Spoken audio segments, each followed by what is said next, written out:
Brenda Brown, the Executive Director for Neighborhood Connections to Health, or NCTH. We're a coalition of more than 150 partners and community residents working to advance a culture of health in Freehold by addressing critical social determinants of health that impact the quality of life.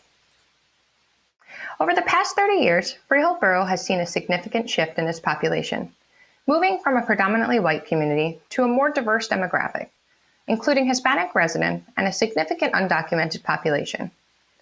Tensions with changing demographics have led to bigger gaps in health outcomes, access, and wealth.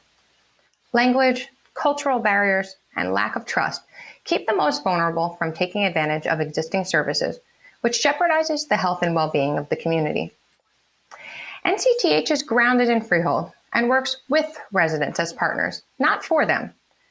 We meet with people in culturally appropriate ways to solicit feedback on needs, challenges, and well-being, and we work with them to turn that feedback into action. This process is critical for building trust and an empowered community that takes ownership of their health. Engaging in this process led the community to identify 4 key focus areas to address social determinants of health and positively affect the future health of all residents: healthy food access, bikeability, walkability, lead poisoning prevention, and intergenerational and cultural interdependence. So, what's our superpower? We are an integrator. So what does that mean? There are 3 things. First, we set the model for how to work with a linguistically and culturally diverse community. We have demonstrated how to effectively serve our Hispanic population by taking small but critical steps to build trust, such as providing live translation in Spanish and creating Spanish language materials for critical community services and programs.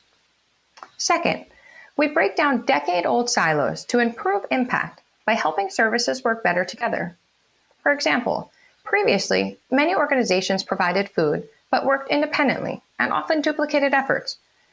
NCTH has successfully brought together 15 partners to better address the community's healthy food needs through collaborative efforts, which identify and fill gaps. During the pandemic, this group worked to raise $27,000 and serve 3,200 meals to students and their families over spring break, a feat that had never been done before. And last, we bring together the community and critical stakeholders to make real change by advocating and taking action. We are proud to share that through this advocacy work, Freehold Borough is the first community in New Jersey to pass a lead-safe ordinance. Our level of trust and impact in Freehold is so great that many of the people who receive services are now volunteering with us to give back. Empowered community members are the future of this work. By working with the community and mobilizing partnerships to address the social determinants of health, we are building a culture of health in Freehold Borough. Our hope is that other communities can replicate our model in the future. We're looking for a long-term partner to invest in us and help us continue building this model of equitably improving health outcomes in our community. We look forward to sharing more of our work with you. Thank you.